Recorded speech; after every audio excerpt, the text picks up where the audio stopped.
Right, Dirk. So Max Verstappen's a three-time world champion. Do you have any thoughts on that? Besides the fact that, congratulations, Max. Max has been, without a shadow of a doubt, the gold star on the grid this year. He's outperformed everybody. It's not just the car, it's Max's driving, as Perez has shown. So congrats, Max. But I really hope he doesn't win it in 2024. Kind of want Vettel to keep the four-time world champion record with Red Bull. Nice. But still, congrats, Max. Okay, cool. Well, that's Dirk's take on Max Verstappen's championship win. We will get into this soon and we'll talk about all the parts of the weekend. So thanks for joining us. Welcome back to Break at the Apex. And if you're new here, please hit that subscribe button, or if you're on Spotify, give us a 5-star rating. I promise you it's worth it. We have some really good conversations, some good laughs, and we cover some really cool topics, some controversial, some not so controversial. But either way, it's a good chat. So if you enjoy your F1 content, if you enjoy your F1 conversations, please hit that subscribe button. Along with that, by the way, we're also doing tier lists now. So for every race, we're doing a tier list. So tune in for that as well. We'll do that on a separate podcast episode. But really looking forward to that. So again, if you like that type of thing, please pop that subscribe button. Dirk, let's get straight into our race review. That is why we're here, and those people that are watching, that's why they're here. So we're going to start off with a one-sentence race review, and it's pretty simple. We just basically give a sentence on what we thought about the race. So Dirk, hit me with your one-sentence race review, please. Okie dokie. I didn't take this sprint race into consideration with this because obviously the big thing is the Sunday race, but my one sentence race caption is the Perez penalty bizarre. Perez penalty bizarre. Okay, I'm not going to lie. I just have no words for Perez anymore. So I was thinking about going that route, and I was just like, you know what? I'm so over Perez. So I went with something similar, which is track limit issues. ... Again, because it's just unrealistic. It makes no sense why we have this problem. The cars are getting bigger and bigger and bigger, but they persist on doing so. But they don't change the tracks to accommodate it. And then they say yes, but some drivers can and some drivers can't. So those that can't, that's that's on them. I kind of feel like if half the grid are getting penalties for it, it needs to change. But that is our one sentence race captions. Honestly, we might as well just get straight into the race review, starting with the track limit conversation, because it is one of the big talking points of the weekend. Very much like Austria, it was just out of control. Now, I'm going to ask you this question. Instead of us complaining and ranting about track limits, we've already heard these rants. We've done this on a podcast before where we just ranted about FIA and the track limits. I'm going to ask you if there's any kind of thought in mind. Yeah, that's the right word. Is there any type of thought in mind or a solution that you may have on how we can stop the problem of track limits? It just doesn't seem to be, it just doesn't make sense why we have this issue. I don't know. Do you have any thoughts? Okay, well, to be 100% honest, I heard this on a few other podcasts. Obviously, with us doing podcasts, I also watch some other podcasts. I've always been a fan of podcasts, especially when it comes to stuff that I love, like Formula One. And what a lot of people mentioned is looking at 10 years back, track limits wasn't something that we ever talked about. There were a few small instances where drivers would get a tap on the wrist, but it was never this big issue. Yeah. And especially this season, it's been a big issue. Like you said, it's been Austria, it's now been Qatar. There have been a few other tracks where certain corners have not been, I want to say, fully described to what is track limits and what not. But I mean, after a weekend like this, where there hasn't been a single driver on the grid, not at least getting a warning, except for the penalties, of all 20 drivers that we see as the best drivers in the world, there wasn't one driver throughout the weekend that didn't get a track limits warning. And honestly, for me, it is an issue, yes, but I feel weekends like this is when it's been policed properly. One of the people on the podcast that I've watched mentioned that there was a lot of times where these things happened, where certain drivers you could see go over the limit, but they never got anything for it. They never were punished for it. And this weekend, the FI were really honored to say, this is the track limit. You either stick to it or you're going to get Yeah. penalized. And with all the uncertainty that we have had in the past, I prefer this to these uncertainty. These are the whole amount of uncertainty when it comes to Yeah. track limits. So I would prefer this towards the uncertainty, but I feel there was a slight bit of too much of too many harshness. Like you said, the cars are massive, and unfortunately, on a track like Qatar, if you don't use the curbs, you're going to be stupidly slow. The curbs are there to be used, and I feel they were just a little bit too Yeah. strict, but it's a very gray area. And like I said, for me personally, I prefer this to having the uncertainty of what is track limits and what is not. Yeah. So that's for I me mean, I'll be personally. honest with you. I quite simply think it's as simple as just changing the tracks. Um, there is space. It's not like Monaco where there's no more space. Like, like on these tracks there is space, so you can move, you Mm, can like open the track up a little bit more. Um, and I mean, I get it. It's like, if certain cars can do it without getting penalties, then why can't the rest? I get that. But the reality is, like, if half the grid is getting track limit penalties, then it's not really it's not really the car's fault. If yeah, the regulations insist on creating bigger, longer, wider cars, the tracks need to also suit that. You need to change the tracks to suit that. yeah, Um, I mean, it's for the better of F1. I mean, the reality is, the if you don't get the track limit, it's probably because you slow down a bit more to take the corner easier. But But it's yeah, Formula One. We don't want that. Why would we want to see them slowing down? We want to see them going flat. That's the yeah, point. You know. So I feel like it's pretty simple. They just need to make the track a bit wider in that situation. I mean, it's quite annoying to go into a race like Austria, for example. It's like, at the beginning of Austria, I said there's going to be massive track limit issues, and by the end of Austria, I was just mm, like, I predicted that on the spot, 100%. I obviously couldn't predict that for Qatar because I don't know if we had this issue in 2021. I can't really recall us actually having this issue in 2021. Um, but the reality is, um, we have it now. Now, moving on yeah. from that, I gotta say that with that being said, it was really a good weekend for me. I really enjoyed both the sprint and the main race.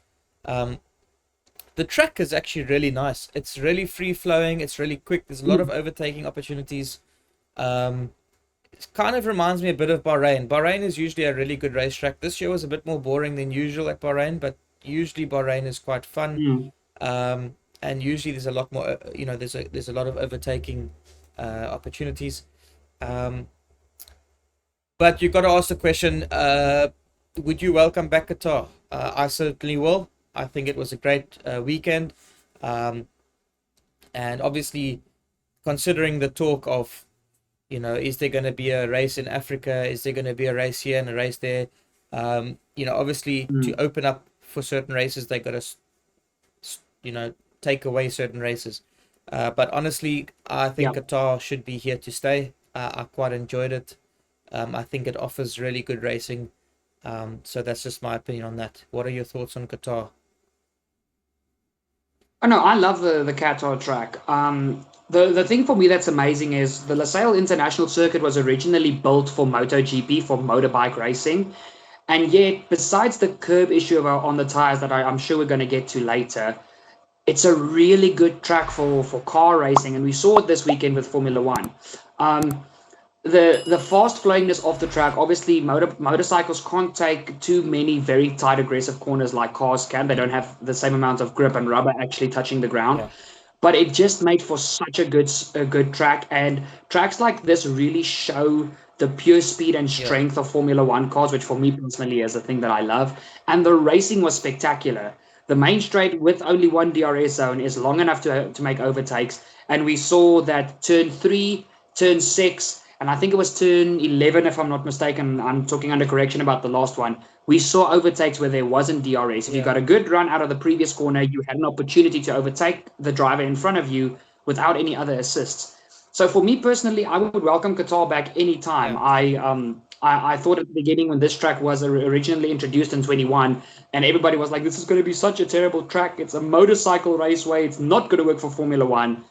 I even feel the Boringer race back in 21 was still so much better than most of the street circuits, and I would welcome Qatar back any day of the month. It's a brilliant, brilliant racing Did you just facility. say Boringer? You just made up a word. The 2021 race was definitely more boring than You this just year's made up a race. word there. Um, this is something. This is some. This is Excuse my something. terrible English, I'm still an Yeah, this is Afrikaner. something we typically do in South Africa. You know, as Afrikaners, I'm not an Afrikaner, but as Afrikaners, we typically do this where we like to make up our own words. It's just a part of the culture here. So if you ever come to visit South Africa, just say whatever you want. Make up a word if you want. We'll understand it. Don't Mm. worry. Um, We'll yeah, understand you. we'll We'll get get it. it. We'll get it from the get go. Anyways, cool. I 100% agree with you. The thing that was quite impressive for me was the overtakes around the outside. And Mm. I'm not even gonna try and guess what I think it's turn one actually. But lots of overtakes from the outside on the outside, and to be honest, I love a good take. I love a good overtake from the outside because Mm. you've got to have quite a lot of balls to just stick it out and just go for it. Yeah. You know, it's late braking, putting your nose on the inside. That's a bit easier. But to hang it out on the outside and to still pull it off, that's quite impressive. I enjoyed that. So this track really does offer some really good overtaking opportunities. As you said, not always in the DRS as well, which is not something that we often see. You know, Mm. DRS zones are generally where we see all the overtakes. But this track really offered a bit more. Anyways, let's get into the teams. We've got a couple things to chat about and to point out. Now, I've got to point out this first before we start. This race review is mostly based on the main race. I don't have any notes for the sprint race, but Dirk might. So you guys listening at home, if you have anything to add, if there's anything that we missed that was really significant to bring out in the sprints, pop us a comment. Let us read it. We can Mm. chat about it in the comment section. We'd really like to get a little bit more engagement on this channel, and we'd like to engage, get to know you guys, and so on. So please leave us a comment if you have watched this far, and let us know your thoughts on the race or on the topics or any specific drivers, any specific teams, and so on. We're going to start with Red Bull, obviously. Max Verstappen, 3-time world champion. He won this during the sprint race. So I've got to ask the question, Dirk, while you caress your hair beautifully. Um, Sorry. I feel like Dirk thinks he's Rapunzel at the moment. Um, anyway, sorry. I don't know. That was a very left field joke, but okay. Dirk, I've got to ask you this question. What do you feel about Max Verstappen winning the Formula One World Championship on a sprint race? This guy has never won a championship in normal circumstances. What are your thoughts on that? Do you have any thoughts on it? Because I know a lot of people have. I don't really seem to care, to be honest. So, what is your thoughts? Let me know. Obviously, I am one of the smaller crowd that actually see that sprint weekends can become something really entertaining in Formula One. I'm not completely against them. I feel there's still a lot of adjusting that needs to happen to them for Yeah. it not to, because currently, for me personally, it's ruining the big event, which is the Sunday Grand Prix. But still, I'm still a fan of sprint weekends. So for me personally, Max winning it in the sprint race was not a Yeah. problem for me. And I mean, heading into the weekend, Max had to outscore Sergio by 3 points. It was going to Yeah. happen unless Max had a massive failure, like Sainz had, basically. So if something like that didn't Yeah. happen, Max was winning the championship. Um, and like I reiterated at the beginning of the episode when you asked me how I feel about it, Max has been driving so incredibly this year. The last time I saw someone drive like this that I have the best memory of was Vettel back Yeah. in 2013. I mean, his 9 race, what was it? Yeah, 9 race win streak, absolutely wiping the floor with his teammate Mark Webber and the rest of the Yeah. field. It gives me a Vettel in his prime type of sense, like Max is performing now. And all the people, even though I'm not a Max fan, I'm not a Red Bull fan by the slightest extent, but I do have respect for what they have achieved Yeah. and Max as a driver for what he's achieved. Yeah. You can't just say it's Max's car. Yes, the RB19 is leaps and bounds ahead of the rest of the grid, unfortunately. But if you look at Sergio's Yeah. performances, you can't say it's just the car. 100%. Max has been on the dot perfect every Yeah. weekend. Even the one race, okay, besides Perez winning, I'm talking about Singapore specifically. Even the one race where he didn't dominate or where Red Bull didn't dominate, he still nearly got a podium on a track which didn't suit the Red Bull Yeah. whatsoever. 100%. Max is the guy to beat Yeah. currently, and he deserves this world championship 100%. 100%. 100%. Look, I mean, for me, just to add on top of that, I think it just shows you that the machine, Max proves that, and you know what? I'm not even gonna lie. There's gonna be a lot of Merc fans out there that will, or Lewis fans that will, obviously try and downplay Max's achievement and discredit what's happening here. But the reality is, Max has proven that it's not just the car. It can't just be the car. Um, the No. car is just the tool that you get given, and yes, even Max admits you've got to be lucky. Even Max, they asked him, "Are you going to go for a fourth one?" And even he said, he will try, but you've got to be lucky. You have to have the car, and even he admits that, which is correct. But I think where people tend to miss the boat here is, it's one thing having the car, but you've still got to have the skill to stick it out. You've still got to have the skill to beat your teammate consistently. You've still got to, and in this case, if you think about it, I'll be releasing a video about it soon. But if you calculate the championship without Max Verstappen, and let's replace Max Verstappen with another Perez, Red Bull aren't winning this championship. No, they're not. And if you look in the last couple of races now with McLaren's resurgence in the F1 field, if they keep picking up these these twos and threes next year, Red Bull are losing because McLaren will be scoring most of the points.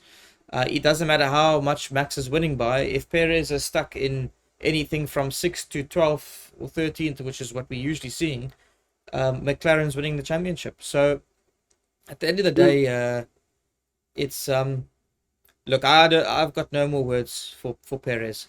Four penalties in one race. It's just unreal. It makes no sense. You've got to be quite bad to do that. I say quite bad. Look, at the end of the day, he's still one of the top 20 drivers in the world. I can't do what he does. And I've got to say this with respect. I know there's going to be a lot of people out there saying, how can you say he's bad? Can you do it? No, I can't, but I'm not trained to. I'm not a professional racer. He is. He's trained his entire life to do it. He has done it at that level very, very well before. He's proven that he can. But currently, he's just not up to the task. And whatever it is that's bringing him down, I think it's time for him to call it a day, or it's time for Red Bull to call it a day.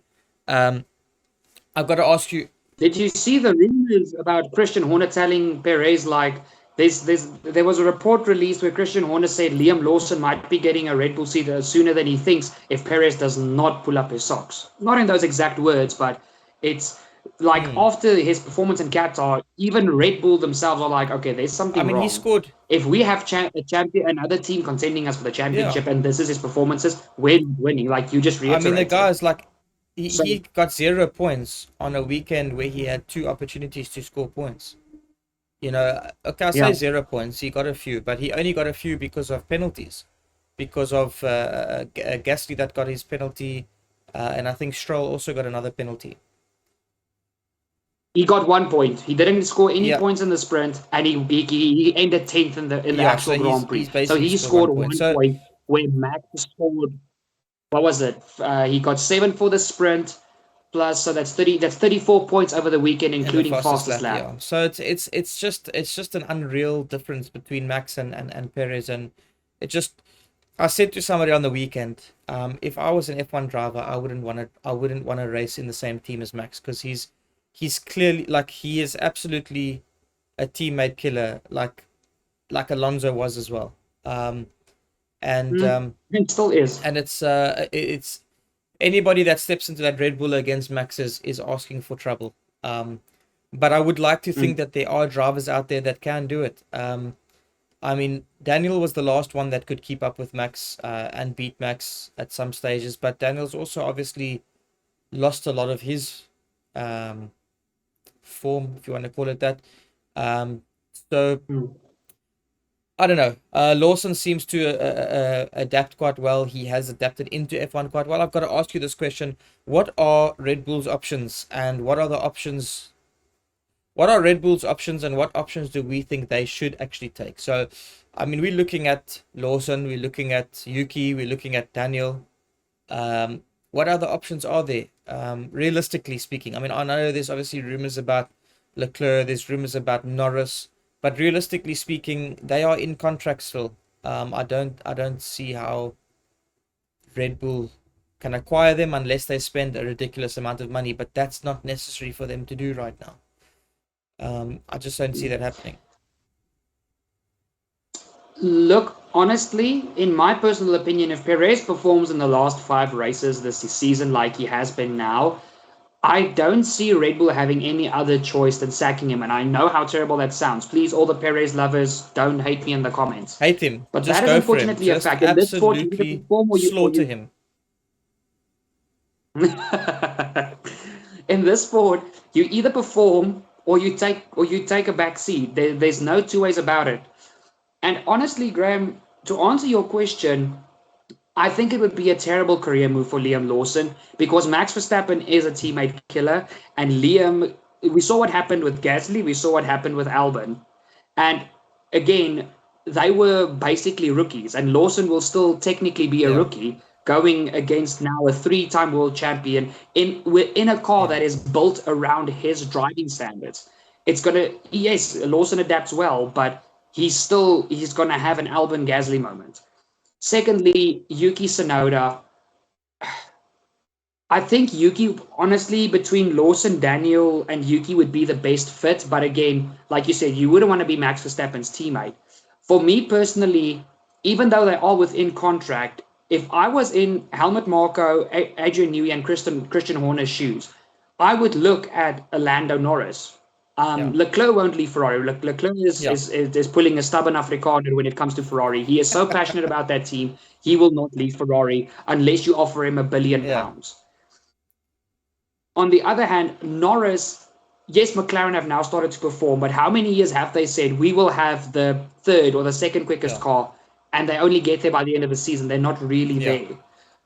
To have a more stable team like Red Bull, for me personally, Lando, who does have enough experience now, and who I personally think can give Max a good run for his money, I think Red Bull, in my opinion, should look at someone like a Norris.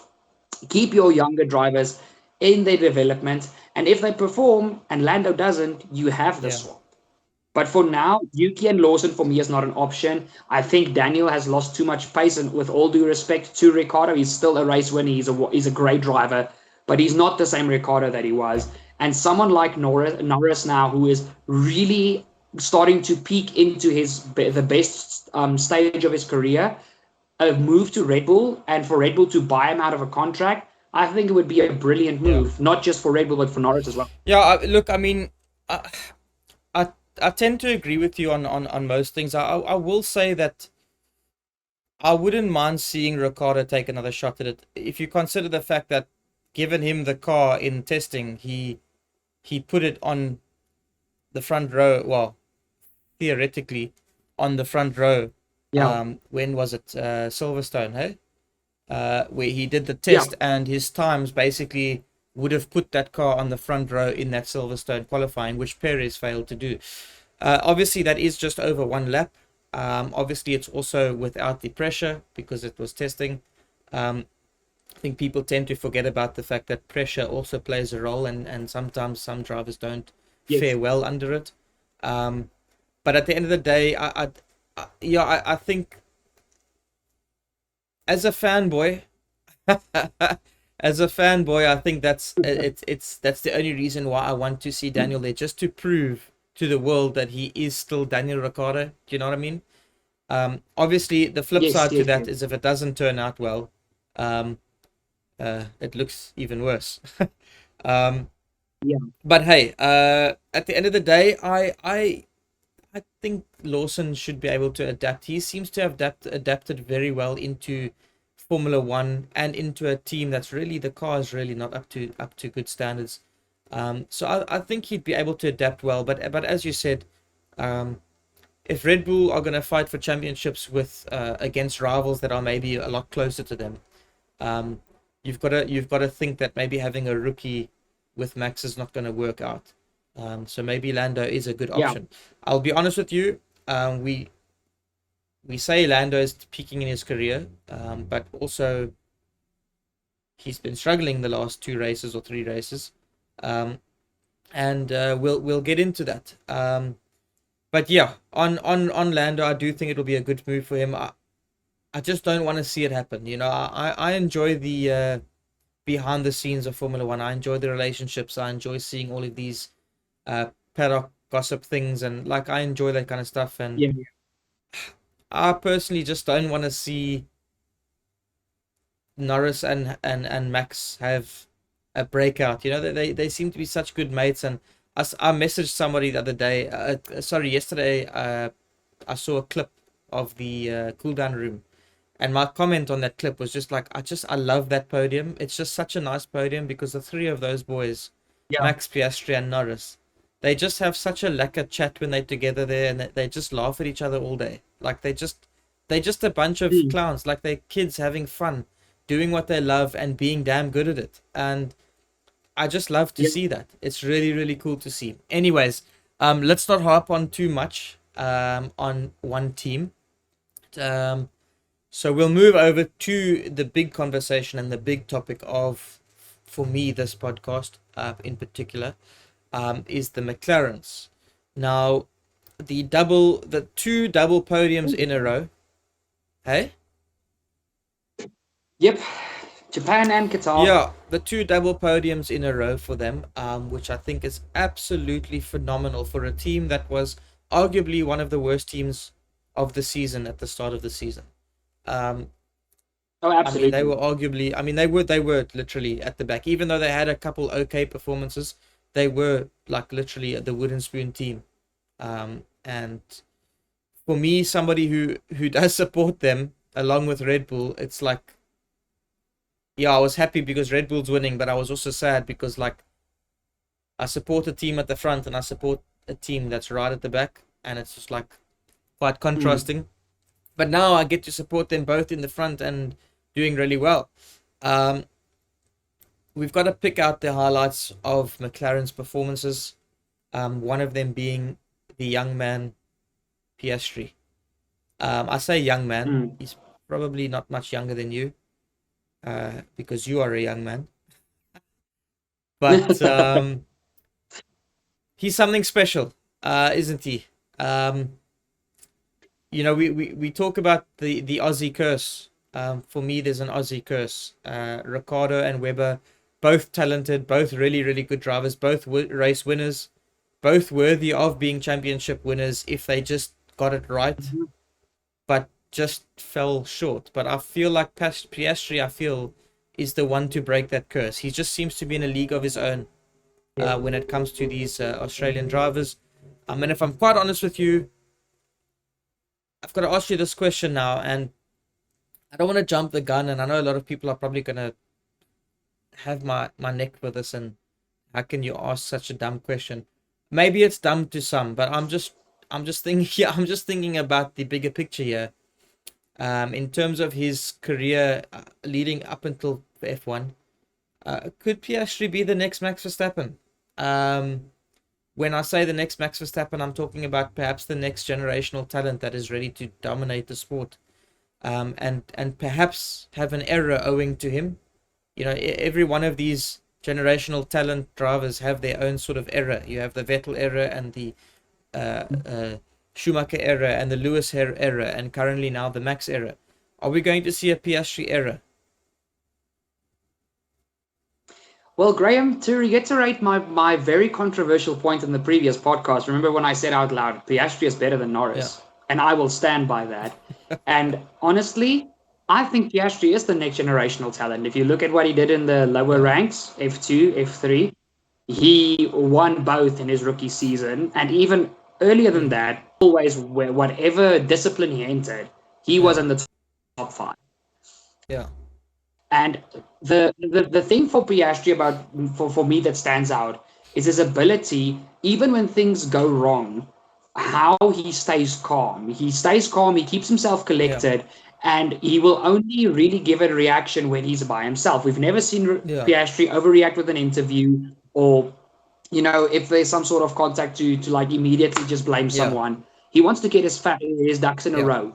And that for me is what stands out about Piastri. We know Max has got a history of sometimes being a hothead. Yeah. Lewis has had his moments. All the big names, Vettel, Schumacher, 100%. Alonso, all of them have had their moments. Yeah. And Piastri, I just don't feel will link his emotions so heavily like the other drivers. And that calmness for me is going to give him a lot for me, gives him a lot of potential. 100%. And I think he is the next generational talent, unless someone like a George Russell or a Charles Leclerc or a Norris can stop him. But I don't think Norris is able. I don't think Norris is going to be able to do it. The only two people left for me is Russell or Leclerc. 100%.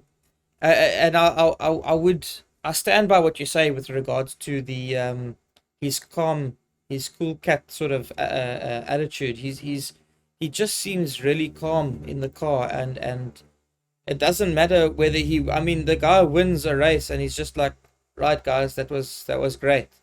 Like, bro, get excited, my bro. Like, just jump out your skin for a bit. You know what I mean? Smile. Like, he's got this really cool way about him. I'm not gonna lie to you, man. Considering he replaced Daniel, I wanted to hate this guy so much. But I really can't help but to really like him. He is just such a cool lad.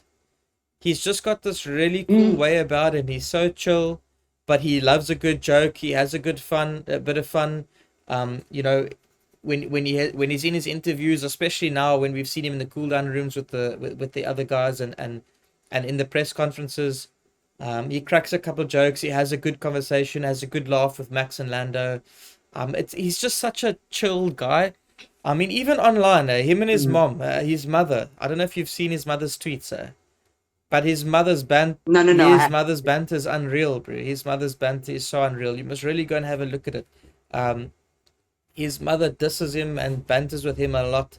If he's had a bad race, then she'll tune him about it, but like in a funny way.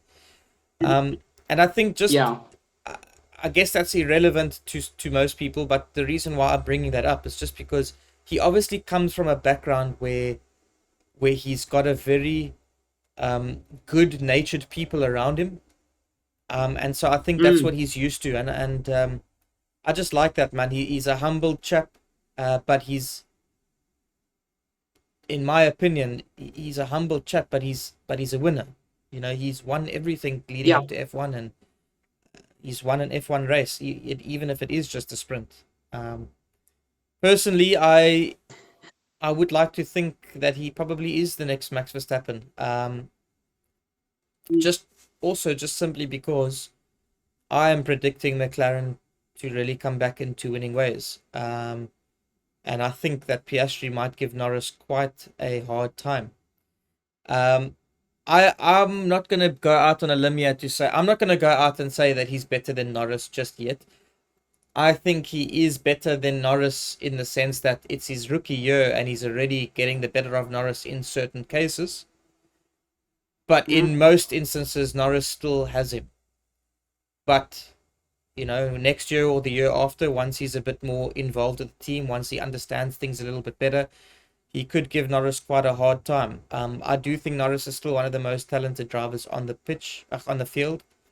And I'm looking to see what happens with his. I still think that Norris is worthy of a championship. I think he may bring a championship home as well at some point in his career. I think he's talented enough to do it. Whether he will have a Max type error or a Lewis type error, I don't know, but I do think Piastri can. Hmm. Can I quickly add on to Sure, that? I go for it. Okay, so obviously we have this every year where McLaren in the second half of the season they make this massive comeback where the car has never been as bad as it was this year at the beginning of the Yeah, season, but they always start the season with this bit of a yeah, slump. And then as soon as the summer break is done, they just decide, okay, we're gonna show up now and we're gonna kick some yeah. butts. And this year, they have gone from literally the worst car on the grid to the second fastest car in less than a season. Easily the second But here's fastest the as thing that well. I wanted to say. Hmm. I agree with you that Norris is still a talented young guy. Just because I believe Oscar Piastri is better than Norris, I don't think Norris is I want to say less talented. Yeah, Norris has his strengths, and if Norris gets the right car and he plays his cards right, I see actually more than one championship for Lando. mm, He's brilliant at what he does.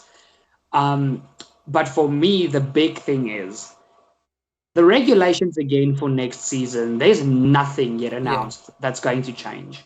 And with McLaren's current trajectory, with how quick and how incredible they're developing that car, I wrote down here in my notes McLaren will be a big threat in 2024 and maybe even will be the first team to rival Red Bull before Mercedes, before Ferrari, and before Aston Martin. well, I love that. I love that. And for those of you, I don't know what you're going to do between your two teams, but yeah, that's unfortunately your for problem. for those of you that are still watching, I've got to say this. Dirk likes to make a good couple dodgy predictions. But this is one of them that I'm really going to agree with, because I've actually said this on TikTok videos. You've probably maybe seen it as well. That I've said that I predict that McLaren is going to be the next team to catch Red Bull, and I think that they're going to be the next team to they're going to be the next team to win a constructors world championship. In my opinion. Now, Mhm. what I mean by that doesn't have to be next year. I just mean they will be the next team after Red Bull. I do, however, think it has to happen before 2026. Yes. And we'll get into that. In fact, we'll get into that right now. McLaren's pit stops absolutely phenomenal this weekend. Their teamwork was phenomenal this weekend. The drivers were phenomenal this weekend. Besides a couple of mistakes from Norris, but he still put the car where the car needed to be. In most situations. Yes. Um, and this is the difference between having good drivers and mediocre drivers. Norris had a bad weekend. He made mistakes, yet still scored the podiums. He still got his car into the positions that the car should be in. Then you have guys like Yes. Perez, who's got a rocket ship and still not being able to get the car to where it was. Um, I don't know. It just doesn't seem to add up, because even with mistakes, Norris was still putting the car in a good position. So Mm. I've got to say, pit stops were amazing. 1.8 second pit stops. That's, I think that's equal to the world record from Red Bull. They took the world record now because Red Bull's one was 1.82, McLaren was 1.80 on the Yes, yeah, dot. man, that's actually hectic, hey. Then they had a two. Then That's they had a incredible. 2 second one. The very next one was 2 seconds flat. Then the one after that was Mhm. 2 seconds one as well. And to keep that up for one race, geez, like that's quite hectic. So, honestly, well done to the And team. And then also you've got to consider they only lost by 4 seconds. If you look at the entire year in the max domination, I think this was the closest win for Max, in terms of, if you think about, he only won by 4 seconds, which I don't think we've seen. Mhm. He's usually 10 to 30 seconds up the road. So you've got to think about that, and based on our two predictions, I was going to ask the question, where's the team going? We're seeing all these positive things happening. We see changes really coming into fruition, and we really see some positive things coming to light with this team. They've now got the drivers to do it. They've got the team to do it. They've put some different management styles in place. A management structure I don't think we've ever seen in F1, and it seems to be working. So, Mhm. we've got to ask that question: where's this team going? We have already said, both of us, that we feel like they're going to be the next team to win, possibly, and to challenge. But we've also got to consider the fact that they don't have Adrian Newey. So in this current era, which is very heavily weighted on aerodynamics, no matter how close they get, do we think they have the talent enough to actually beat Red Bull? Because Adrian Newey just knows when. I mean, that guy just that guy sees air move. He doesn't need wind tunnels. He sees air move. It's that guy's The wizard. absolutely crazy. Yeah, a complete wizard. And then on the flip side, if it takes too long and we get to 2026, that becomes engine rigs, and they don't. I don't think that they've made up their minds who they want to go with. All I know is if they go with Mercedes again, I don't think that's going to work out for them because they won't be the works team, and I don't think Mercedes will give them the engine fully spec'd in terms of, okay, yeah, here's an engine, it's fully spec'd, cool, but you probably don't know how to unlock it. We do, because that's what they do. You know what I mean? Like they will be able to unlock their own engine a lot easier. I mean, in engine regulation errors, you've never seen a works team beaten by a customer team. Only now, only Yep. now in a aero weighted regs do we actually start seeing customer teams beating works teams, which I think is amazing. I think it should be that way. I think any team should Yes, be able to win. agreed. It shouldn't matter if you're a works team or not. But unfortunately, it's too late for McLaren to bring in a new. After Porsche fell through as well, after Audi fell through with them, it's too late for that to happen. They can't bring in a new engine supplier, so they are going to have to pick somebody. Honestly, I'm not gonna lie. I was thinking they should reconsider Honda again. If you think Honda's now signed with Aston Martin, but if McLaren goes back to Honda and reconsiders that, then both of them would be customer teams, and they would have to fight it out to decide who of them becomes the actual works team for Honda. And I think that with McLaren having the better history and the better trajectory currently, I think Honda would say, okay, well, you can be the works team, we'll give you our full backing, and Aston Martin can sort of be like the customer team. Honda will maybe just not just be a supplier, but they will actually invest themselves into the McLaren story, or whatever you want to call it. Yeah. So I don't know.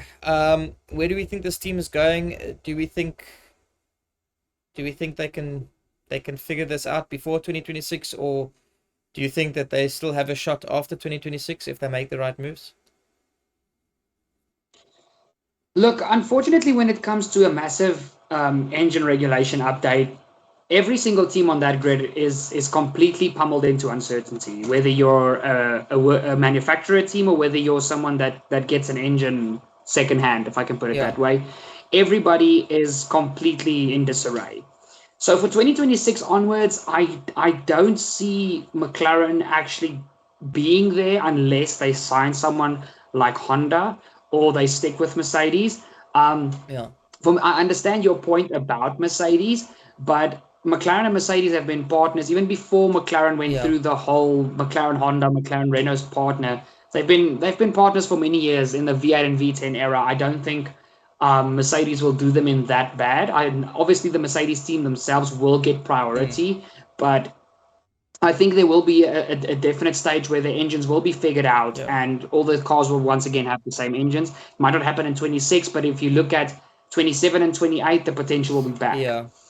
Yet, when it comes to Adrian Newey, the aerodynamics wizard, I honestly feel McLaren have the potential with their developmental stages of the car now and what they've been able to do with the car in one season.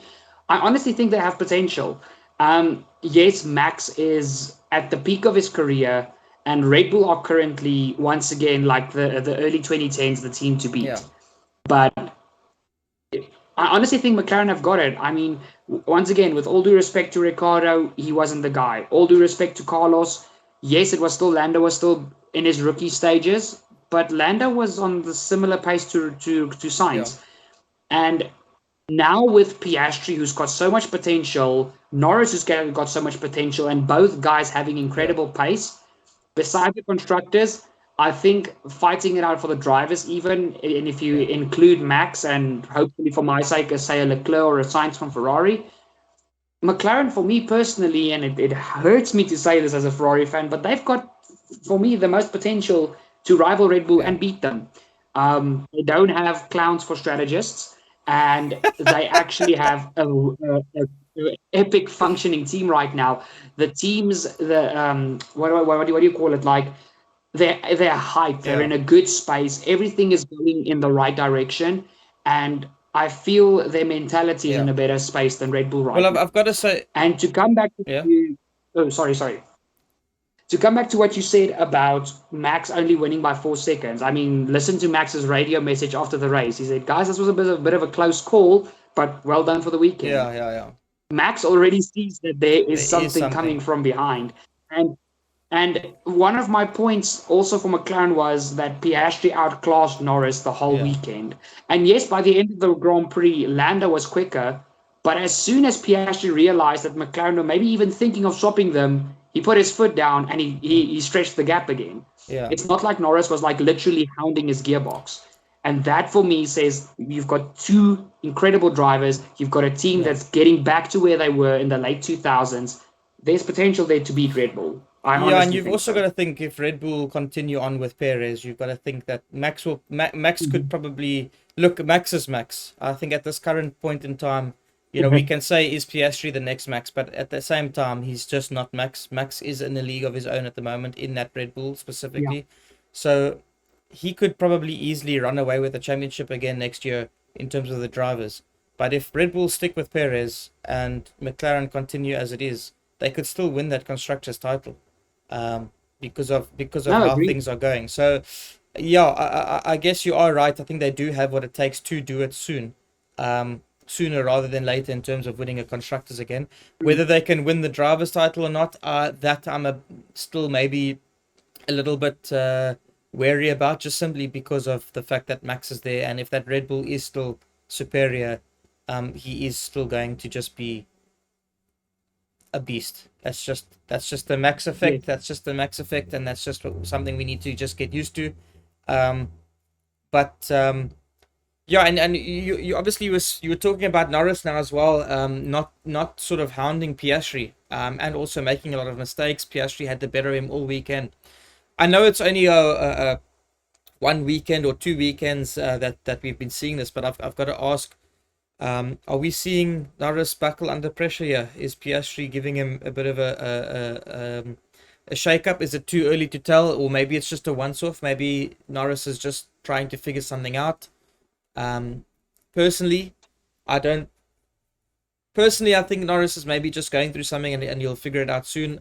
He seems to be a driver that always bounces back, but at the same time, it's like we say, and it's like we both agreed. We do kind of think Piastri seems to have a little bit more natural talent to be better. Maybe he's not better than Lando now over the season, but I do think he's got the talent to be better at some point in his career.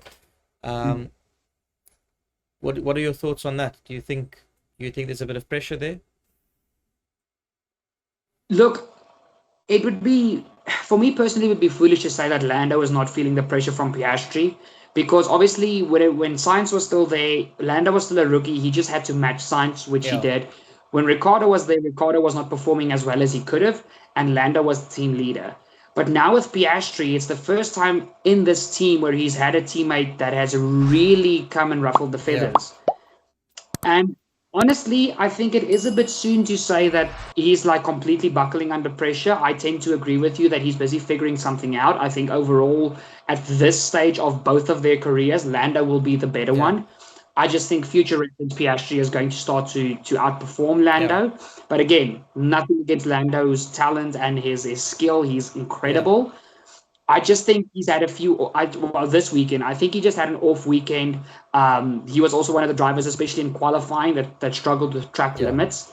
And I just think he had an oopsie. And I think come Circuit of the Americas, we're going to have the Orlando back, and the Piastri is going to be the one trying to hound Yeah. Lando. My personal opinion. Okay, cool. Nice, nice. That's a good take. I quite enjoy that thought. Personally, I love Norris, man, and I I want to see him do well, and I want to see him be the team leader that he's supposed to be at this point in time. So I'm glad to hear that. I hope it happens. Although, based on your current predictions from this race, don't think you're looking good on the prediction front. So maybe No, not at maybe I all. shouldn't be too excited about your thoughts here because your predictions didn't go too well. But we'll get into that. Um, Hey, look, I said two teammates will collide. I was just stupid to specify which yeah. teammates. But that's your problem. That's a you problem, not a me problem. Unfortunately. Anyways, let's why don't we do this? You spoke about McLaren's team morale and how they're on a high at the moment. So while we talking about this, let's do the contrast and we speak about Aston Martin next. Now they were going to be the last team I spoke about, but the reason why I think we should speak about them less next is because we've spoken now about McLaren being on this high. They started off on this low where you could see the negativity running through Norris. You could see that there was something wrong. You could see they were down in the dumps, and then all of a sudden things started working, and now they got this morale high up, and they're just going crazy. But on the flip side, Aston Martin, who were pumped, and the morale was high, and you could see every race these Oaks were pumped. You could see the pit crew was pumped. The drivers were pumped. Everything was going well. Um, and now all of a sudden, everybody just seems to be so down and negative. And I mean, Lance was a naughty boy this weekend. You know, That's an understatement. yeah. First of all, I think that was extremely uncalled for what he did. It has been confirmed that he did push his team, his trainer, personal trainer, or whatever he is, which is extremely uncalled for. If you want to be angry, be angry. That's fine, but why do that to people that actually care about you as well, and especially not on live TV? Um, um, it just gives off a very spoiled attitude, type of thing. We know that he's a son of a billionaire, so it just gives off that spoiled rich kid kind of a look. Um, Even Alonso's making a lot of mistakes lately.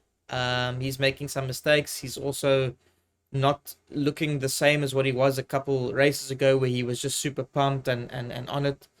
Um, but yeah, look, I'm gonna say this. There has been a lot of rumors regarding Lawrence Stroll selling the team again. I think he's maybe had enough of funding his son's career. He's losing money because of it. Mm. Maybe the rumors are not real. Maybe they're just rumors. But either way, what I can say is something has happened this weekend, and I feel like Stroll has the rumors are either real, or he has had a sit down with Lance and said to Lance, "You need to get good now, or you need to leave." Because I would assume he's got other investors on his back about Lance Stroll not performing. And we've got to consider this because I'm just saying Lance Stroll has been performing this badly all year, and never once have I seen him angry.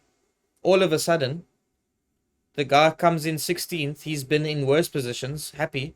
Now he comes in 16th and he's pushing his personal trailer, giving one word answers to the interviewers. It just doesn't make sense. Where is that coming from? So, what's happening at Aston Martin? Are the rumors possible? What are your thoughts on it? I've already obviously given my thoughts. So, what are your thoughts? Honestly, I don't believe the rumors that Lawrence Stroll is going to sell Aston Martin. I mean, this is the first year where they've really unlocked some potential. Yes, the Yeah. car is basically back to a midfield car right now, and Alonso is carrying that car. I don't want to know how that guy's back muscles are going to look at the end of the season. It's going to be incredible. He's going to look like the Incredible Hulk, especially with the Aston Martin green. I Um, feel like I feel like in you're any gonna case, love that a little bit more than you're supposed to. yeah, kind of. Sorry, I'm an Alonso fanboy out and out. But besides the point, jokes aside, I honestly don't think Lawrence Stroll's an extremely savvy businessman. I don't think he's just going to get rid of Aston Martin on the season where they showed their first real potential. Yeah.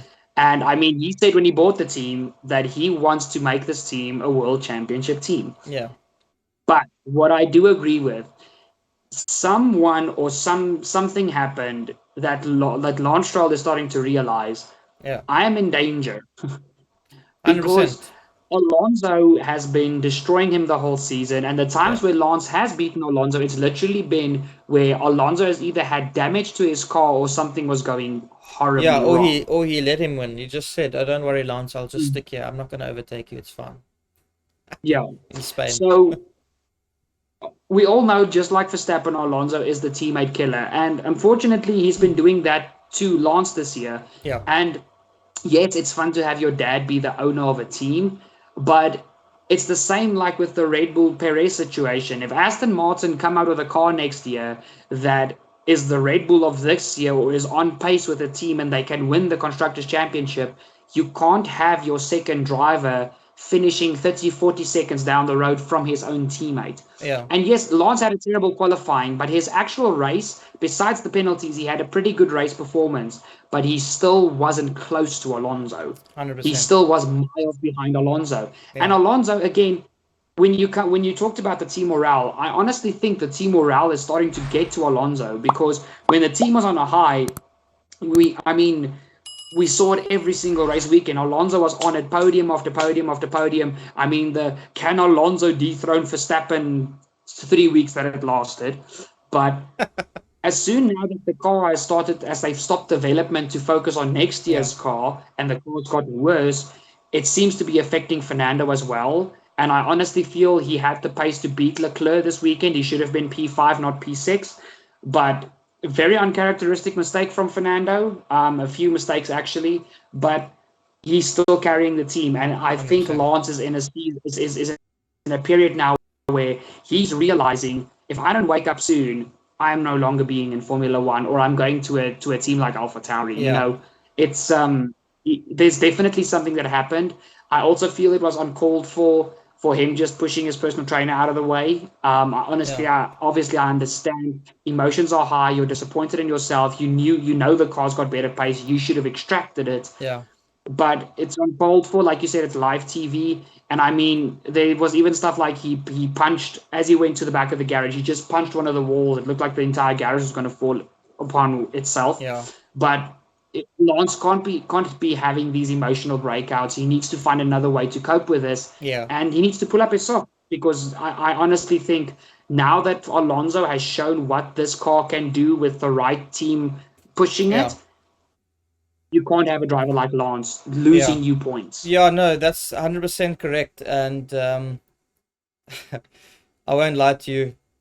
Dirk loves Alonso so much, guys. So the fact that the team morale is really affecting Alonso, it's really hurting Dirk's little heart. So it's just a bit sad to see. I really don't want to see Dirk crying on the podcast here. So if Aston Martin, I know there's somebody working there that's probably listening to this. I'm sure of it. And whoever you are, just please give the team a message to say, listen, Dirk's heart is almost broken. Can we please just sort out the morale in the team? I don't know. Take a hike as a team, do something, go play some cricket, something. Just get the team together and have a bit of a team builder. I don't know, you know. Go to Rockamama's, have a burger. I know there's probably not a Rockamama's anywhere else in the world other than South Africa, but there's Wimpy and Nando's in other places, which are South African products. Go there. Anything South African, as long as it's South African brand, it will be good because we have the gears in this country and we just know how to put it into our food. So when you eat our food, then that gears just comes out. Anyways, let's just get into the next team. I'm done with Aston Martin here. Um, the next team I want to go through is Ferrari now. Ferrari should be quite a quick one. I don't have any Mm. questions to ask. I'm just simply going to state the fact that Sainz had a DNS. Um, Leclerc did quite well. I don't think he could have gotten He any had a more. good weekend. He had a fuel leak apparently, which hindered his race, but he still ended fifth. So flippin' well done to him. Um, Mm. but Ferrari were very anonymous this weekend. More so from the TV director's point of view. They never really ever showed the Ferraris. But at the same time, they were kind of in no man's land. Like, nobody was challenging them much. They weren't challenging anybody else much. Maybe I missed something. but I don't recall seeing the Ferraris much, or at least Leclerc. Um, but yeah, look, I don't have anything to ask on Ferrari. You're more than welcome to add your thing. What I would say is, if you would like to just give this lovely people at home a understanding as to why Sainz did not start the race. I'm not sure if you do know, but if you do, please share. So basically, Sainz had a fuel issue, the kind of the same issue that hindered Leclerc at the end of the race, and it wasn't on Sainz's car. It was so bad that they couldn't repair it in time for the main Grand Prix. So unfortunately, he did get the DNS, Yeah. which was sad for me because Sainz and Leclerc were really, really close this weekend. Like they were almost equal, and I really wanted to see what Sainz could do against Leclerc. Yeah. Um, but again, they didn't do Ferrari things. They had a reasonably solid weekend. What happened to Sainz was unfortunate. Yeah. And Leclerc did what he could. He put the car where the pace was. And honestly, like I said, I feel Alonso should have beaten him. He got a golden star position with Fernando's mistake. But still, 10 points is 10 points. And Charles had a very decent race, even though they were quite anonymous. Nothing really stood out. But I wouldn't say it was a weekend that they could write off. I still think there was a lot that they could take from this weekend. Do you know what the DNS was for? The issue that Sainz had? It was a fuel system, also a fuel system leak, but there were other problems with the fuel system itself as well that they couldn't repair in time. Okay. So but the same issue that hindered Leclerc, Sainz just had it a lot worse. Okay, cool. 100%. That makes sense. To be honest with you, I genuinely didn't know. So those of you at home, I'm not asking for the sake of giving you the information. I lack talent. I don't know if you can catch my drift, but shame, poor Norris. Norris was so hard on himself this weekend. And apparently he lacks talent, but I think he shouldn't be so hard on himself. He's definitely got a lot of talent. But anyways, let's move over to the last team I would like to talk about. The rest are quite irrelevant because they were all anonymous. They were all terrible, and none of them did anything significant. All of them got penalties, and if they didn't get penalties, they were just slow. AlphaTauris were really not on point. Even Lawson was just off, which is interesting. Yeah, nothing much to say about anybody. So the last team I'd like to talk about is Mercedes. And I'm quite excited to talk about this one because, you know, Mercedes is always going to be that controversial topic. If you talk about Mercedes, you're either going to upset the Mercedes fan base, or you're going to make them feel really good about themselves because they've got that really deep fan base. Almost similar to Red Bull, but the Red Bull fan base is a little bit more freeing. They tend to be a little bit more cool and calm, and they tend to banter better. They don't take things so seriously. Anyways, that is true. So on TikTok, I get it all the time, man. I get it all the time. It's quite rough. I've got to say, Russell, to me, had one of the most impressive drives I've actually seen from him ever. Now, a lot of you probably going to turn around and be like, what is this talking about? The fact is, it was Lewis's fault. 100% Lewis's fault. Lewis even admitted it was his fault. Yeah. It was 100% Lewis's fault. He took full responsibility. Yeah, he came out of nowhere on the outside and just George had nowhere to go. What was he supposed to do? If he jolts to the right, he goes into Max, and if he does nothing, he does nothing, and he did nothing, and he ended up hitting. He already had his line. You know what I mean? So the point I'm trying to make is he got taken out by his teammate. He ended up 14th after his pit stop, and then he finished 4th. Loads of overtakes, very, very impressive overtakes. A lot of them around the outside. Overtakes on a Red Bull, which is a far superior car. Overtakes on Aston Martin. Overtakes on Ferraris. It was just an unbelievable race for George Russell. Very impressive moves. And yesterday, this race showed me that George does actually have what it takes. He just needs to unlock it a bit more, because I tend to think, I personally believe that Lewis has definitely gotten a hold of him this year, but Lewis is also a 7-time world champion. Yeah. He should.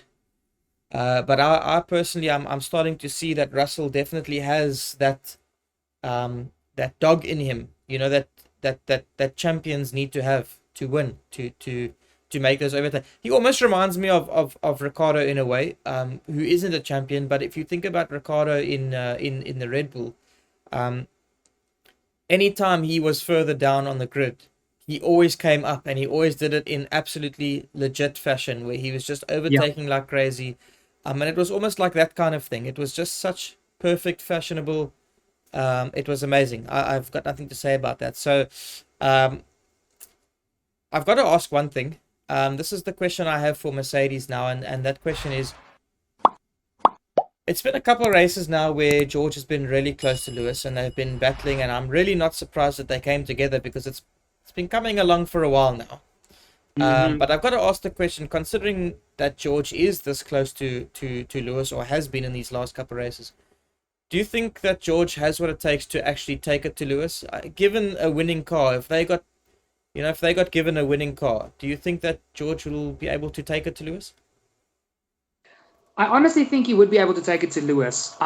Look, George, just like Max and Charles and Piastri and Norris, George is still very young. He's still got a long career ahead of him. Yeah, I think in current stages over a whole championship, he would still come second to Lewis, but it would be very close. But let's face it, yes, Alonso is doing wonders at his age, but Lewis is also not getting any younger. And Lewis is in a stage now where this is the feeling I've been getting. If you guys disagree with me, you're more than welcome to tell us in the comments. But I personally feel Lewis is getting a bit desperate to get to that eighth world championship, and his yeah, emotions are starting to get a bit of the better of him. Because, like you said, the move was completely Lewis's fault, and after he saw the replay, he was like, "Ooh, okay, yeah." And yeah, but what I yeah, really appreciate the fact that he accepted full responsibility for the accident. yeah, But back to Russell, I think definitely Russell can take it to Lewis. I just don't think he can beat him yet. yeah, But by the rate Russell is improving next to Lewis and actually slowly but surely starting to match and beat Lewis, yeah, I think it's sooner than most people think that he'll be able to beat Lewis. 100%. And Russell for me is one of the generational talents. He just hasn't had a car yet to prove it. Yeah, I think if you put Russell in the same situation that Max is now, without Lewis in the picture, he would do the exact same. yeah. Russell is really an incredible driver. And I think he would take the fight to Lewis. I just don't think that he would win the fight in the long run. I think he would just slightly come up second. I just like Russell's mentality, his way of thinking. Now, I was one of the guys in the beginning of the year that was saying like he's quite disrespectful. He's got a seven-time world champion as a partner, but he's sort of going on like he runs the team, like he owns the team, kind of thing. Like he's the number one driver. That's sort of his attitude. But when you think about it again, Max, Alonso, Vettel, Schumacher, what champion didn't have that mentality? What champion Exactly. didn't, have that sort of mentality behind their success? And I just think that Russell is playing his cards quite correctly in that, I love his way of thinking as well. He's always looking to find something. If for example you've got two options on the table, one option is we don't gain but we don't lose. The other option is we won't lose but we could possibly gain. They will take Yeah. that option. And I just love that thinking because it just shows you that he wants to eke out as much more as he can. He wants, even if it doesn't work out, he wants to take Mm. the risks. He wants to take the risks because if those risks pay off, it means big points for them, which in the Mm-hmm. championship against Ferrari would be amazing for them. So I just love his way of thinking. Lewis at the moment, I think, is slowly but surely becoming like Seb Vettel. Seb was also quite an aggressive driver. He was also quite mouthy. Sometimes complained a lot. He was very much like what Lewis is, and why a lot of people don't like Lewis. Seb was also like that. The same as what Max is. The same as what Alonso was. They've got big mouths and very strong personalities, and that's what makes them champions. But one thing Vettel has is a very good heart, and in the later stages of his career, um, you started seeing it, and I'm starting to see the same with Lewis now. He seems to be getting calmer. He seems to be taking full responsibility and actually apologizing. He went to George and he gave him an apology, gave him a hug, said, "I'm really sorry, man." He said some good things about Max this week, which I thought was hilarious. Saying Max is doing an exceptional job and should keep doing what he's doing. He's spoken well about some of the other young drivers, and obviously he's one of these guys that do give back to the sport, but I'm starting to see it a bit more and more. So I think he's getting to that part of his career now where he's almost sort of like ready to turn off. And before he does that, he sort of wants to give back, maybe really try and help the young guys come up and just be a good role model. Although he believes he's always been a good role model, I tend to differ because of his slight arrogance, if you want to call it that. But I do think that recently, in the last couple of weeks and so on, he's definitely been showing a lot more of a humble side to him. But yeah, there's not much more I can say about Mercedes or Hamilton or George. That's all I have on Mercedes. And I hope that we've given you guys some really good information, content, some questions and answers. And if you guys have any idea of thoughts, any questions that I asked, if you guys have any opinions, please shoot your opinions in the comment section. We would really like to see what you guys have to say. You guys don't have to agree with us. In fact, sometimes it's fun if you don't agree with us. I'd love to see other people's thoughts and views. It's nice to try and understand the people out there and what everybody thinks. Obviously, we are fans as well. So this podcast is also just a bunch of fans talking about things, having a bit of fun, and we're not in the paddock. We're not engineers or anything. So our thoughts are also just opinions. So please respect that as well, and don't be too rude, but please give us your opinions. We really like to see what you guys have to say. Cool. That is the end of the race. Yeah. Sorry, before you end the race review, can I just mention one thing, even though they were anonymous, that really stood out for me after the race? Yeah. You realize Alfa Romeo got double points. Bottas got 8th and Zhou got 9th. And after the race, because they were so anonymous, I saw it and I was like, where did that come from? What? I actually didn't even see that. Both Alfa Romeos, I've got it here. Valtteri Bottas P8 4 points, Guan Yu Zhou P9 2 points. They banked 6 points this weekend. Well done, Zhou. Man, I was slating Zhou earlier on a chat with somebody because he's in the last couple of weeks just been nowhere, but well played. Okay, geez, I didn't even know that. I was watching the highlights today again just to recap so that I could do my notes, and I didn't even notice that. That's quite interesting. But that was also because of penalties, though. He didn't finish 9th on track, Joe. I don't think he finished 9th on track.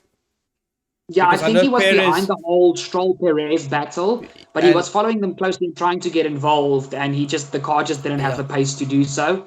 Yeah. But, I mean, Bottas got 8th with a 4-stop strategy. That, for me, is insane. And Zhou just managed to put the car where he needed to be. Cool. Well done to Alfa Romeo. That's really, really impressive. It's not on the level as what you should be, considering Audi is buying you out. But hopefully, when Audi buys you out, you guys will see a little bit more of maybe a couple podiums here and there, maybe a win here and there, maybe a championship here and there. Who knows? It's up to you guys to decide. But I'm looking very forward to the whole Audi buy-in and when that actually starts coming to fruition. Personally, love Audi as a brand. Probably one of my favorite car brands. So I honestly can't wait to see their little emblem all over the F1 car. Unfortunately, though, I already support 2 teams in Formula 1. I cannot support a 3rd team. So as much as I love Audi, sorry, you ain't gonna get me as a supporter. The only way you get me as a supporter is if you get Christian Horner as your team principal, Daniel Ricciardo as a driver, or something like that. But anyway. Christian Horner team principal, Lando Norris first driver, Ricciardo second driver. Let's go. I'm in. Sold. That's it. Sold. Anyways, you've got me, Audi. Anyways, let's recap quickly on our predictions before we end off. Dirk, quick one. The points are as such. So for those of you who don't know, Dirk started the season with us quite late, so his points tally was a fat nil. So what I've done is, from Singapore when he started, I actually didn't even tell him, but I've told him now, or I'm going to tell you now. I put him on the same amount of points as whoever had the lowest points between me and BT. Okay? So whoever had the lowest points between me and BT, I've put you on that same level, and we now need to beat BT. Now, at the time, that was 27. And you have since racked up a further 4 points because you got 3 points in Japan, and in Qatar you got 1 point. Because how it works is you get 2 points for getting it perfectly on spot. You get 1 point for being 1 away. So, for example, you went Norris, Leclerc, and Piastri. Piastri came second, so you were 1 away. You get 1 point for him. You don't get 2 points for anybody because you didn't get anybody spot on. Yeah. BT received 2 points for having Norris spot on in third place. But that was all he got. And then I received 3 points because I went Max, I got him spot on, and then I went Norris and Leclerc. Norris obviously being 1 off because he came third. So 3 points for me, 2 points for BT, and 1 point for you. So you are the loser of Qatar. And currently, I went bold. It's okay. Currently behind. Guys, the predictions will be run in our pre-review, race preview. I never say that word right. Like, I never, ever say that word right. The race preview. So the race preview for the next race, which is Qatar. Yes, the American Okay, Grand Prix. Great stuff. I knew that. I was just checking if you were wakker. Are you wakker? I think you're the sleepy one between the two of us, Graham. I have 3 kids. I'm allowed to be sleepy. I have a full-time job. I have 3 kids, and I have a wife, and I have a lot going on in my life. I'm allowed to be tired. By the way, for you guys that are not South African, wakker means, are you being awakes? Okay. Cool. So, predictions will be run in the race preview for Qatar. So please give that a watch when that comes out next week for our predictions on that. But I just thought we should recap on the previous predictions. Now, we're also going to recap on the bold predictions that we made, which we are not running points for these predictions, but I would like to at some point, perhaps from next season. I'm going to say again, I was on point and everybody else was not. Dirk's Even predictions. You struggled to make some bold predictions. We caught you off guard there. So, and I got them right. So, I mean, hello. Dirk made 3 bold predictions. He said Ferrari was going to get a double podium. No, Ferrari was going to get a podium. They didn't. I tried. Just so you know. Double AlphaTauri points. Way off. No, that was badly wrong. You should have said Alfa Romeo. It's the wrong Alpha. You know what I mean? The clearly. wrong Alpha. You were betting on Beta, basically. You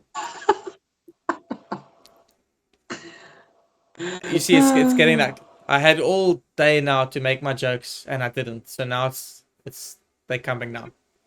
Sorry, guys. It's okay. If you guys found this episode boring, it's about to get fun. There's probably only 3 minutes left, but it's about to get fun. Anyways, Perez wipes out Max. He was about 50 seconds behind, so I don't think he had the chance to do that. Anyways, Dirk got nothing. You got nothing. Unfortunately. BT went for Max DNF. No. He won the World race. champion. Leclerc wins both races. That was very bold. I mean, nobody won both races. But if there was somebody that was going to win both races, it definitely wasn't going to be Leclerc. And then the last one is a double Ferrari podium. One of them didn't even start, so that didn't go too well. Cool. Then we'll move. You were so harsh tonight together with the Ferrari fans. Yeah, hectic. But anyways, then we move over. It's a pity that BT isn't here. I could have actually had a lot of fun today if BT was here. Anyways, my predictions, my bold predictions were FIA is going to suck this weekend again. And I'm going to take a point for that, even though we're not doing points. Because the track limits thing really does get to me. And it really does suck. And they also did make a couple mistakes. I'm taking that one. And then TV directors on point this weekend. Now, I feel like I feel like I need to take that. I'm gonna fight you on this Where one. they caught every single overtake.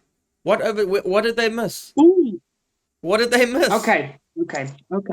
Let's get this going. No, okay, Who was it that came out? now. Oh yeah, first pit stops. Piastri comes out of the pit lane. Alonso comes out literally side by side with Leclerc. You can see in the background there's a massive Ferrari versus Aston Martin side by side. They're just following Piastri doing absolutely nothing on the track, and it happened multiple times when it came to the pit stops. You will not have that point. I am sorry. But I gotta ask you the question. You still saw it though, right? Even if it was in the background. No, that's the thing. You see them side by side, and then they're halfway through a corner, and then the camera pans back, like it's fully focused in on Piastri again. So you don't see what's happening post corner, just that they were side by side, and now 2 laps later, oh, here's a replay what happened between Alonso and Leclerc. Okay. Wow. Sorry guys, Dirk is being a bit of a girl today, so I'm not gonna take that point. Obviously, the TV direction for me was terrible this weekend. I'm sorry. Stuff like that happened so many times where they would like just be like there's an onboard of Perez just going around the track, and literally on the timing chart there was three moves being made with no pit stops, with drivers fighting with each other, and they just like, no, let's run on board and see if Perez goes wide again. yeah, okay, fine, I won't take it. But I personally think they caught the really good ones. I'm talking about all of Russell's and Piastri and Norris did some good things, and even Alonso did a few good things, even though he did a few bad things. I mean, when he was it Leclerc that he passed? Man, he made it look easy. Like Leclerc was literally going backwards. That's what it looked like. Leclerc was clopping a reverse, like here, there. He was just like, I'm gonna go backwards, bro. Honestly, he made it look absolutely easy. Anyways, cool. I won't take that one. Gasly will outdo Ocon, which also didn't.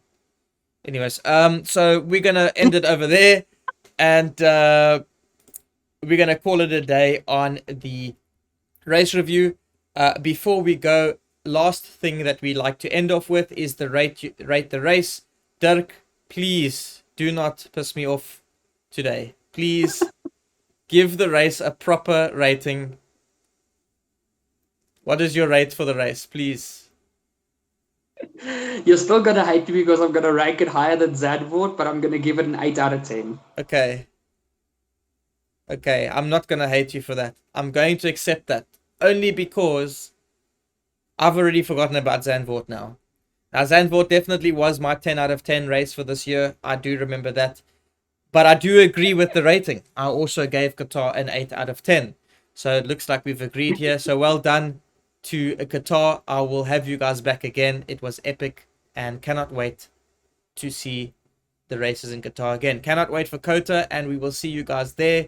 Have a good day. Please tune in for our other podcast episodes that will be coming out the following day of this one, which would be our driver tier list, and then next week the race preview for Kota. Have a good day, guys. Cheers. Thank you so much for watching, and we'll see you soon. Cheers. Bye.